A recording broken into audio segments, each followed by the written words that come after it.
Então tá, então vamos fazer o seguinte, a gente vai falando de sífilis congênita.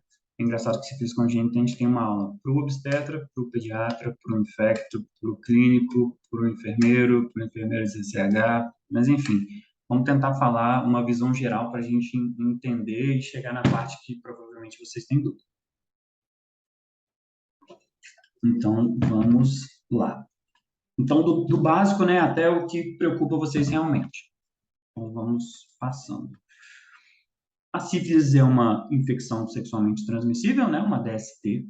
Ela é exclusiva do ser humano e ela é totalmente curável. Ela é causada por uma bactéria, que é o Treponema pallidum, e foi descoberta lá em 1905.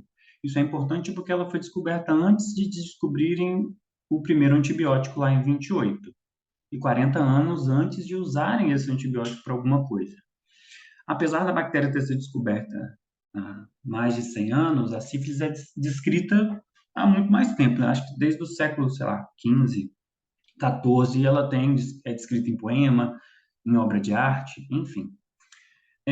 Essa infecção, né, ela pode ser congênita, ou seja, presente ao nascimento, quando a gente tem a transmissão da gestante para o feto. Então, é uma doença de transmissão sexual e vertical.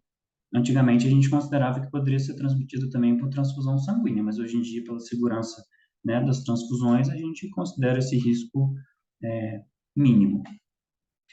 Dados de epidemiologia gerais, tá?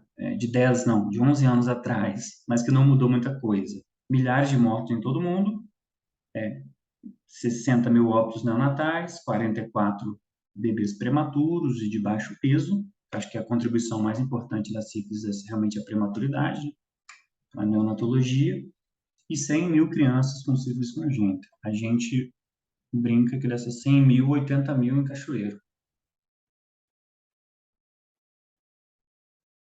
No Espírito Santo, dados mais concretos, que até foi conversado na CESA.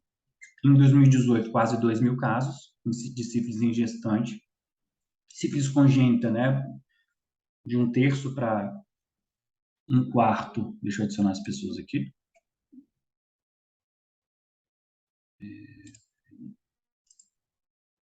Não, acho que está certo. Né, em torno de um terço desses casos geram uma sífilis congênita e a gente tem uma incidência no Espírito Santo de 10 para 100 para 1.000 nascidos vivos. Na prática, né, 1%, né? 10 para 1.000, 1 para 100. Se a gente for olhar só um gráfico de tendência de notificação de sífilis congênita, a gente vai ver as notificações subindo ao longo do tempo, muito provavelmente relacionadas a melhor capacidade de vigilância epidemiológica e notificações. Não necessariamente a gente foi tendo uma epidemia de sífilis, a gente foi tendo, na verdade, um olhar mais atento e uma capacidade melhor de dar diagnóstico para a mãe e para a criança.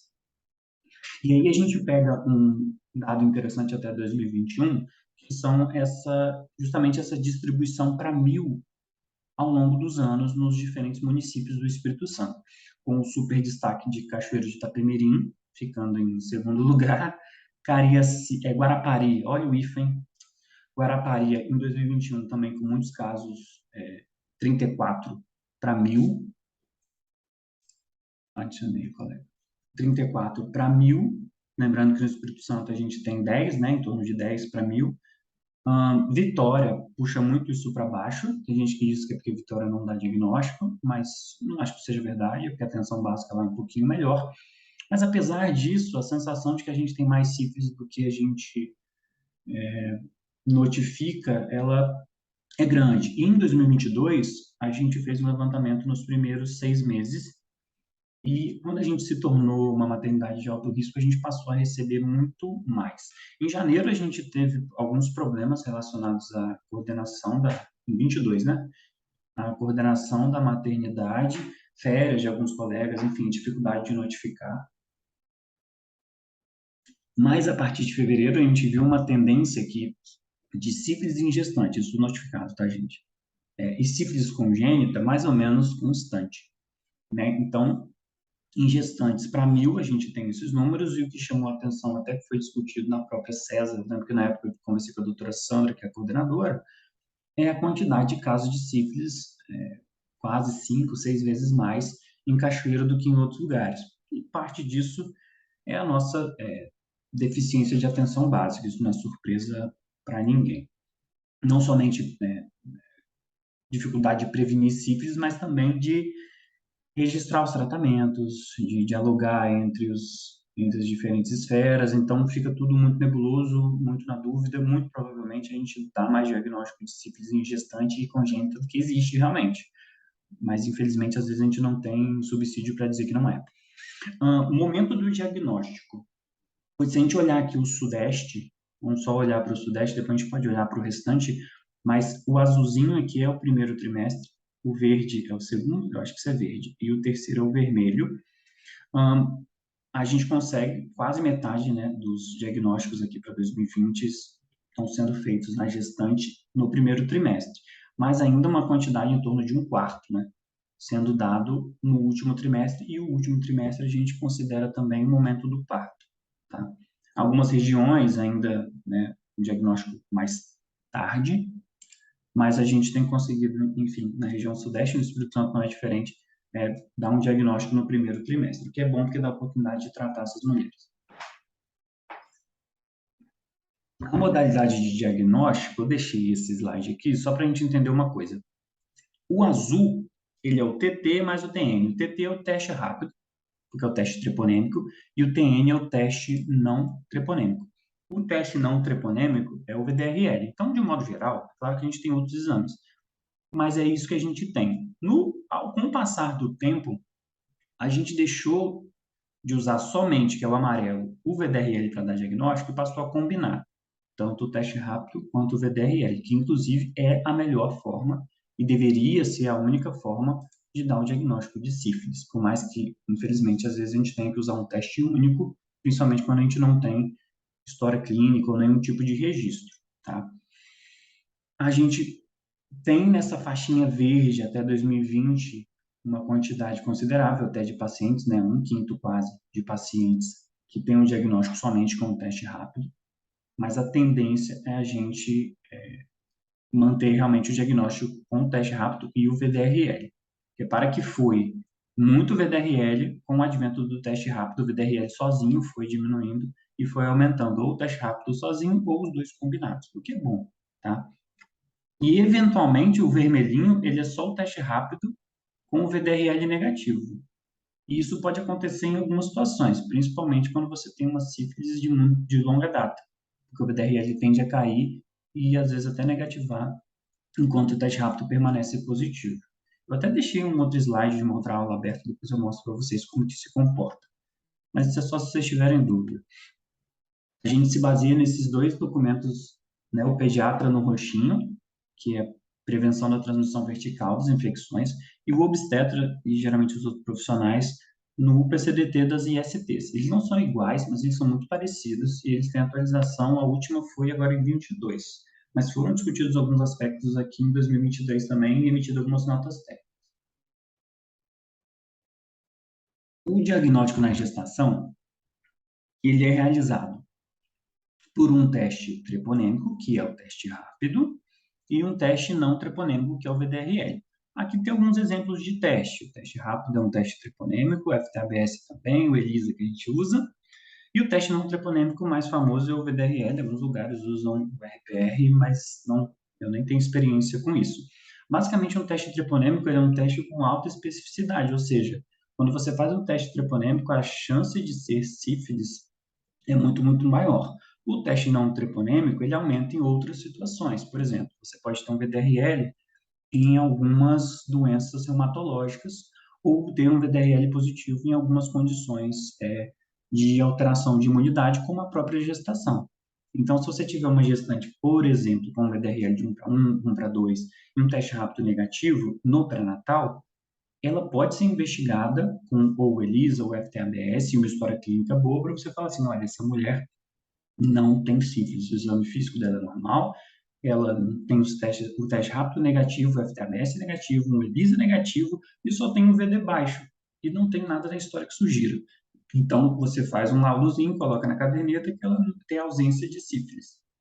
Isso é um sonho se isso acontecesse. Infelizmente, vai passando batido, às vezes acabam tratando e fica com sífilis na gestação sem ser, o que é ruim. Aí eu tirei esse slide da apresentação da doutora Sandra, ela gosta de botar um monte de coisa em caixa alta, mas basicamente é o seguinte, em todos os casos de gestante, se recomenda tratar com apenas um teste. Mesmo que o diagnóstico seja fechado com dois, é, na atenção básica a gente tende a não perder tempo. Então, mesmo com um teste, se conversa com a gestante, avalia, né, fatores de risco e indica o tratamento, mesmo porque o tratamento ele é feito com um antibiótico barato e bastante seguro, que é o bezetacil, mas isso a gente vai ver mais para frente. As parcerias sexuais, né, que antigamente era referido como marido, mas a gente sabe que não precisa ser marido, devem ser tratadas também, para a gente considerar um tratamento ideal. Só que a gente tirou os parceiros e as parceiras do critério para tratamento adequado e também de critério para notificar, ou seja, a gente não precisa do parceiro para considerar o tratamento adequado. Por quê? Porque muitas vezes, principalmente homem, tinha teste negativo, a gestante tinha um teste positivo, isso gerava um constrangimento. Ele não queria tratar porque ele dizia que ele não tem, mas às vezes ele só tinha um exame falso negativo. Isso dava muito problema porque a gente tinha que considerar a mulher como sífilis ainda, porque tinha o parceiro não tratado, e também tinha que considerar o bebê. Então, muito ruim, por causa de um parceiro que não queria tratar. E o tratamento de sífilis, ele acontece basicamente de uma forma, mas a gente tem outras opções. Na sífilis recente, que é uma sífilis com menos de 2 anos de evolução, a gente pode usar uma dose única do bezetacil. Ponto. Essa sífilis recente geralmente é uma sífilis primária, que a gente vê a lesão, ou uma sífilis secundária, ou uma sífilis muito recente. Quando que a gente vê uma sífilis assintomática e sabe que ela é recente? Vou dar um exemplo. Vamos supor que uma mulher tem uma gestação e não tem a sífilis nessa gestação. Beleza. É muito. Aí ela tá com um neném de 4 meses e ela engravida de novo. E aí, quando ela engravida de novo, ela faz o teste. E aí ela tem um teste rápido positivo e um VDRL também positivo. Essa mulher, você consegue avaliar o histórico dela, é grávida ou não, e presumir que ela muito provavelmente deve ter uma infecção em menos de 2 anos. Não dá para cravar, mas a gente consegue presumir. Ela poderia receber uma dose única. Só que na maioria das vezes, e eu até coloquei em vermelho, ela acaba sendo uma mulher assintomática, porque as lesões de sífilis primária não tem dor nem coceira. Ela passa batido e é uma mulher assintomática com exame positivo que a gente não tem histórico anterior. Então, ela acaba tendo que tomar 3 semanas, né, de antibiótico, com intervalo de 7 dias, que a gente pode ampliar para 9, mas ok, você ouviu o detalhe. Se ela tiver neurosífilis, ela vai ser internada e vai tratar 14, mas isso não vem ao caso, porque na maioria das vezes a gente não tem isso, né? O que a gente tem é o vermelhinho, uma pessoa que a gente não sabe a história, que chegou no pré-natal com um teste positivo e assintomática e ela acaba usando 3 doses. Antigamente era assim, primária uma semana, uma dose, secundária 2 e terciária 3, mas agora mudou para ou uma ou 3. Essas são as lesões, né? O cancro do uro. Aqui também a gente tem lesão, que são lesões indolores, mas aqui tem lesões que a gente fala de secundarismo, que é uma lesão que dá em palma e pé. E isso coça e é bastante transmissível, precaução de contato, inclusive. Mas nem sempre a gente tem isso, né? Então, gera dúvida. E quando a gente tem também, na gestante, muitas vezes ela não consegue ver, né? Porque a barriga vai aumentando ao longo do tempo e ela não sente nada. Então, é uma dificuldade. Toda gestante que pinta o corpo, além de zika, a gente tem que pensar na possibilidade de sífilis também, tem que testar ela, tá? Então, a gente pode ter um exantema multiforme, desde lesões nodulares, lesões confluentes, né, parecendo até uma hanseníase, lesões que parecem um monte de picada de mosquito, uma catapora, uma coisa assim, ou simplesmente pintar de vermelho. Então, exantema, ou seja, rache, pintou o corpo de gestante, a gente tem que pensar, né, nas doenças exantemáticas, não somente, mas principalmente na sífilis e zika. E aí, o que é um tratamento adequado? O tratamento adequado, ele é feito com, tem que ter todos esses critérios. Tem que usar penicilina, então se ela for alérgica e usar ceftriaxona, azitromicina ou qualquer outra coisa, não dá certo. Ele tem que ser iniciado até 30 dias antes do parto. Antigamente ele tinha que ser finalizado, mas não dá certo, senão a gente não consegue, perde muito tempo e tem uma janela muito curta para tratar. O esquema tem que ser de acordo com o estágio clínico. tem que respeitar um intervalo entre as doses. 7 dias é o recomendado, mas a gente discutiu isso na CESA e convencionou igual São Paulo, 9 dias a depender do caso. Isso é uma coisa que até eu questionei na época, que foi o seguinte, poxa, abril tem um monte de feriado, né? E novembro também. Aí se a mulher, igual esse mês, se ela começou de abril, se ela começou a tratar numa sexta, ela se lascou, porque na outra sexta é feriado, né? Então, como é que faz? Então, a gente considerou até 9 dias, para esses casos, já que a UBS não abre final de semana. Avaliar o risco de reinfecção e ela tem que ter queda de titulação. Isso tudo é interpretação médica, mas eu acho que é importante vocês terem uma ideia. E aí tem que cair o VDRL em duas diluições em 3 meses ou 4 em 6 meses para considerar o tratamento adequado. Nem sempre a gente vai conseguir ter essas quedas mesmo usando a medicação corretamente. Então, ela pode ser que seja inadequada mesmo tendo tomado o remédio.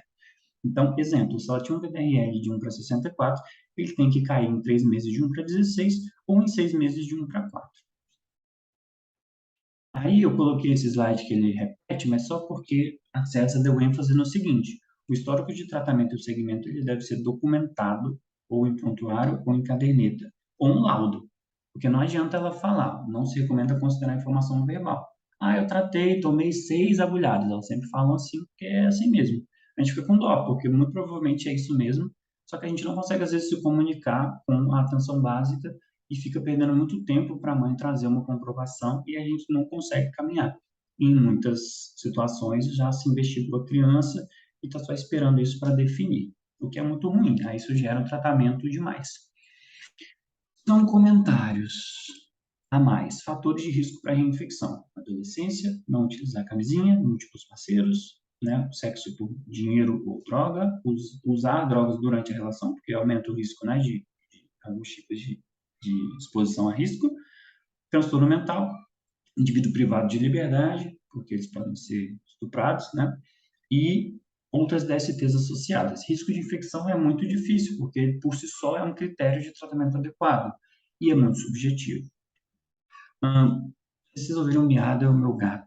Eu fechei a porta, mas, enfim. E se ouvir um choro, é minha filha. E um latido, é meu cachorro. E um grito, é minha mulher. Mas tá bom.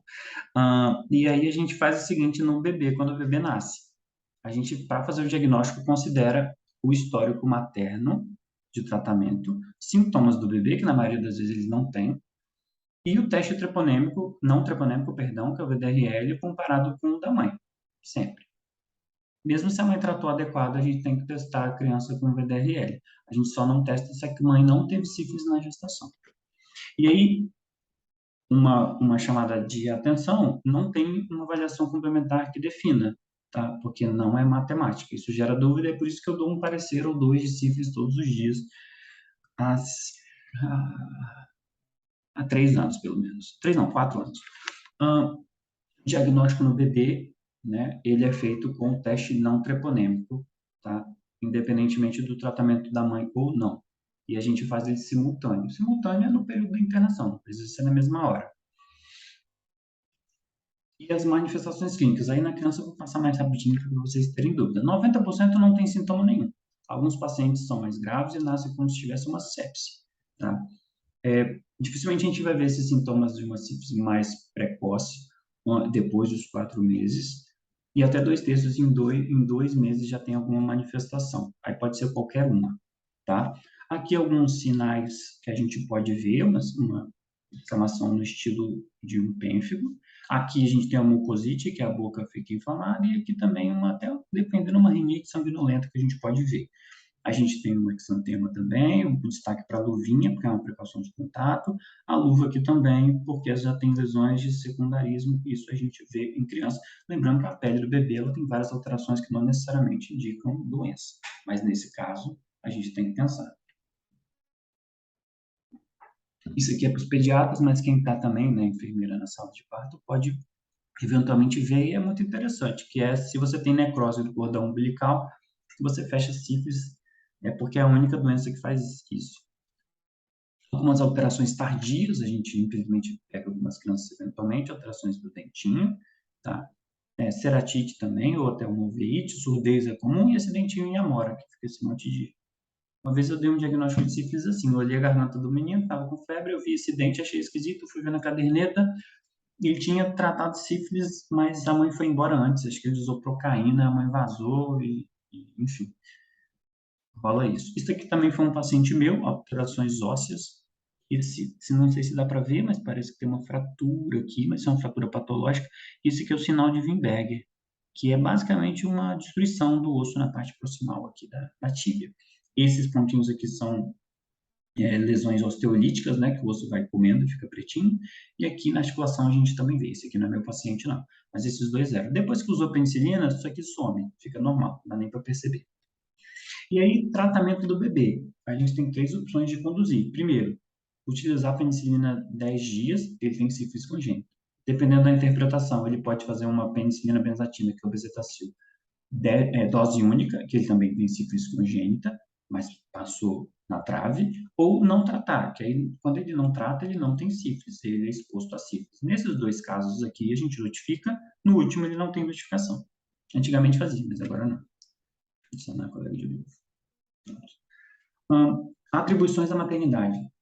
Exigir da atenção básica todo o histórico, realizar o teste na mulher, no bebê, ou em caso de aborto natimorto, que é o teste rápido e o VTRL, né, se precisar. Não precisa fazer sempre o VD, tá, mas pelo menos o teste rápido. Depois, se ela tem histórico de sífilis, aí a gente faz sempre o VD depois. Não fica fazendo teste rápido para ver se tratou ou não, é sempre o VD. E verificar o registro no SINAM, que a gente não consegue fazer isso só com o núcleo de vigilância epidemiológica que a gente vai conseguir. Verificar todo mundo, né, mesmo que não tenha sido na nossa instituição, notificar a gestante, notificar o bebê se necessário, e a gestante também, tratar o bebê na maternidade quanto indicado e mandar para a atenção básica para seguimento. A notificação compulsória, ela é obrigatória e ela pode ser realizada por médico, enfermeira, eu boto enfermeira sempre no feminino, porque é a maioria, né? Médico, enfermeira, igual pediatras, né? Pediatra sempre com A, né?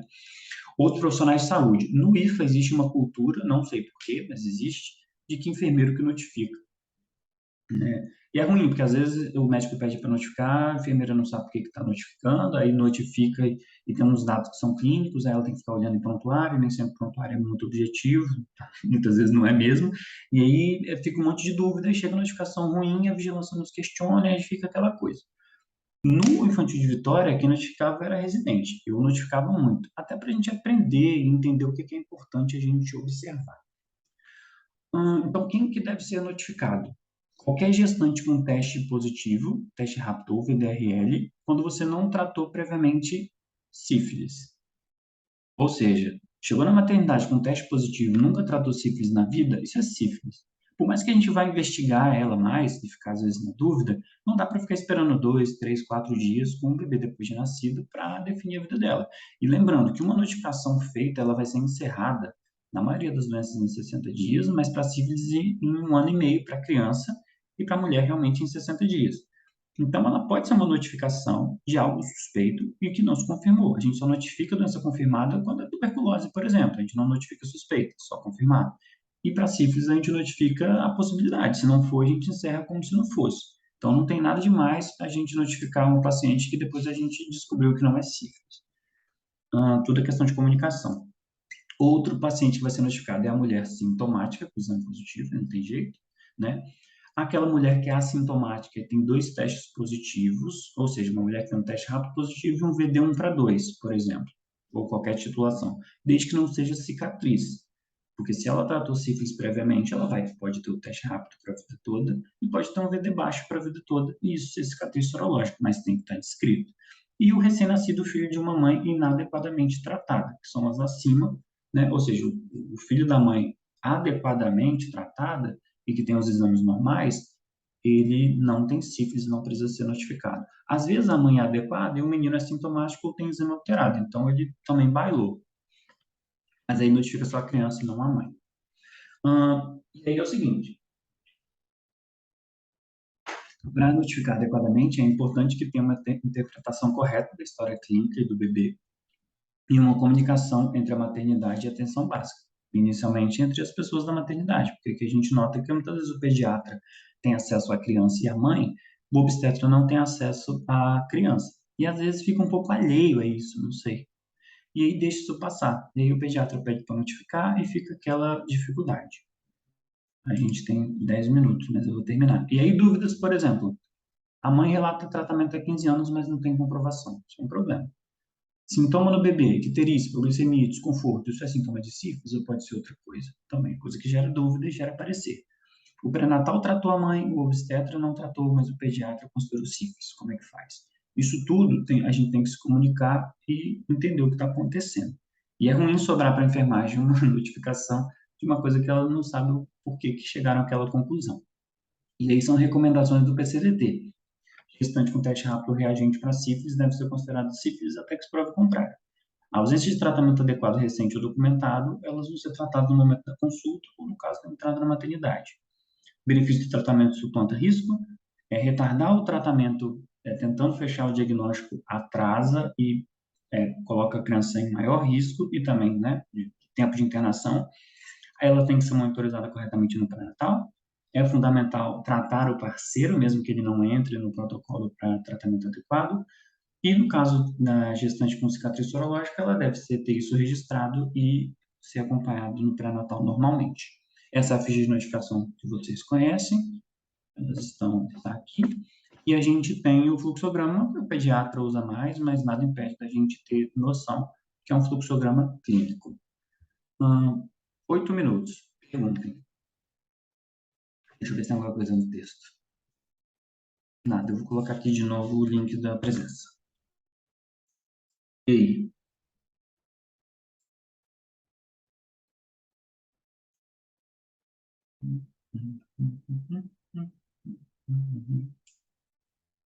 Nada?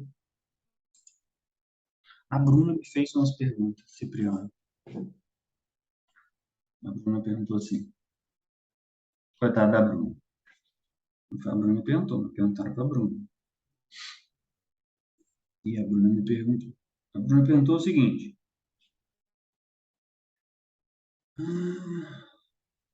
Existem divergências para a notificação da sífilis em gestante e congênita. O pediatra diz que tem que notificar todos. Porém, a vigilância não... tá certo. Não é para notificar todos, é para notificar quem tem sífilis.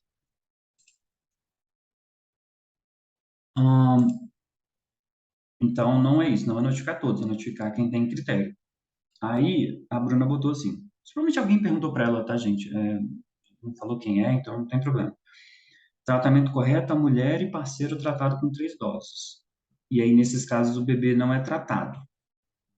Aí botou assim, fluxograma indica rastreio na puericultura. Na verdade, a gente não precisa do parceiro, não precisa de 3 doses, apesar de ser assim realmente. E o bebê, ele não é tratado se o exame dele for normal e ele for assintomático. Ele é rastreado na maternidade, não na puericultura. Puericultura a gente faz um segmento, tá? Aí, vamos lá. Gestante diagnosticada e tratada no pré-natal com comprovação chega e apresenta teste rápido positivo. Não tem que notificar. Não tem. Porque ela teste rápido positivo vai ser para sempre. Então, não precisa. Tá? Se ela chegou para você com uma comprovação, um teste rápido positivo, não precisa. Só que ela precisa ter um, uma série de VDRLs que garantam que esse tratamento foi adequado. Tá? Porque só o teste rápido ela vai ter para sempre.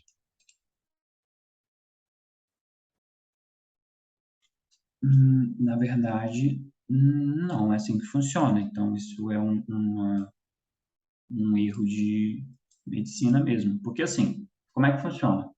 Ela, ó, em caso de pré-natal adequado, com testagem no teste até reagente no hospital. Notifica, por exemplo, se ela fez um pré-natal adequado, testou nos 3 trimestres e tudo negativo, se ela chega com um teste rápido reagente no hospital, tem que notificar, porque a gente é o primeiro teste que a gente vai ter positivo.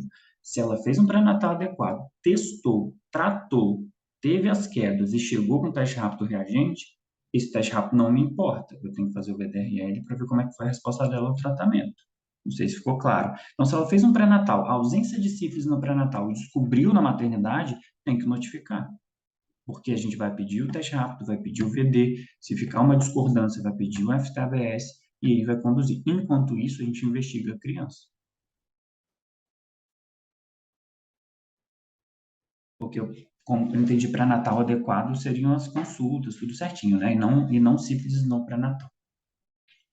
Se chegar com teste rápido reagente, isso. Chegou com teste rápido reagente, nunca teve sífilis, tem que notificar, porque até que se prova o contrário é sífilis. E para provar o contrário, tem que fazer o VD e outros exames.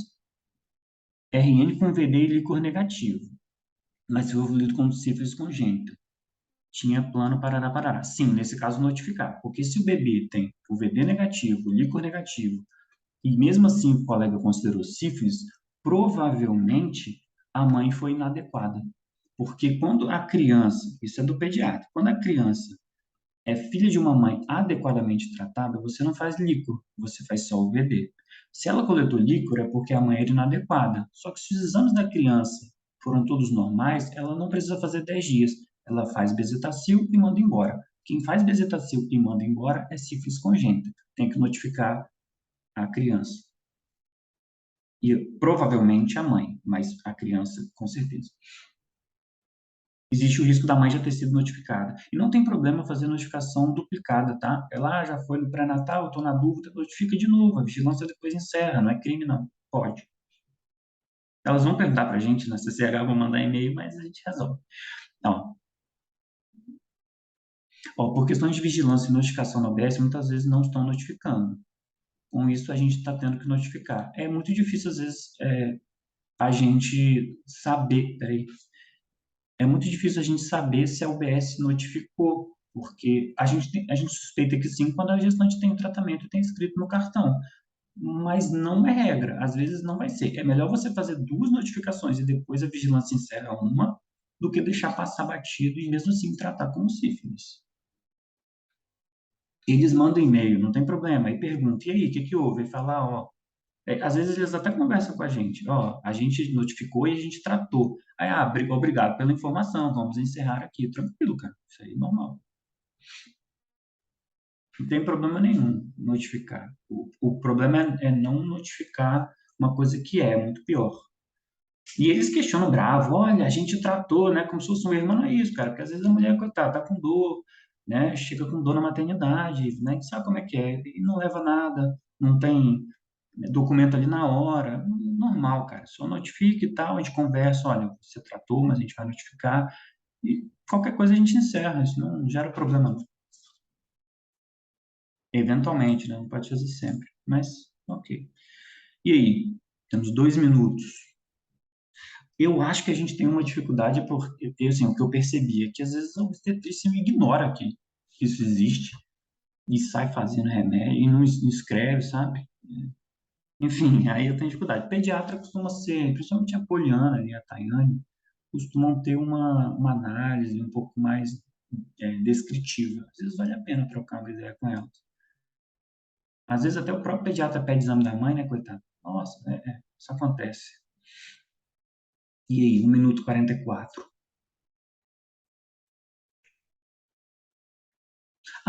Deixa eu mostrar um negócio para vocês. Ah, não, vários no mesmo dia, não, também não é um pecado, né? Mas às vezes é só ter uma atenção, né? De registrar que notificou. Tem 1 minuto, deixa eu mostrar uma tela aqui para vocês. Essa aqui, ó. Às vezes tem gente que fala assim, a mulher chega com um teste rápido positivo e o VDRL negativo. É porque isso aqui acontece, isso aqui é uma linha do tempo. No início, o FTBS e o treponêmico, que é o teste rápido, aumenta e ele fica positivo a vida toda. O VDRL, ele no início até positiva mais, na sequência primária e secundária. Depois, quando passa muito tempo, mais de ano, a tendência dele é cair, às vezes negativar. Então, às vezes a mulher nunca tratou sífilis, mas já tem sífilis há 10 anos. O VD dela vai ser negativo e o teste rápido positivo. Isso gera dúvida, mas, enfim, a gente tem menos de 1 minuto. Eu vou encerrando aqui. Podem mandar dúvida na listinha que eu vou mandar mais uma vez. E, e aí depois eu respondo individualmente, mando para a Rafaela ou mando no grupo. Tranquilo? Posso mandar a aula também, enfim. Tá? Vocês que sabem. Então tá, se ninguém tiver mais nada, acho que vai acabar agora, né? O nosso tempo. Muito obrigado, boa noite, até a próxima.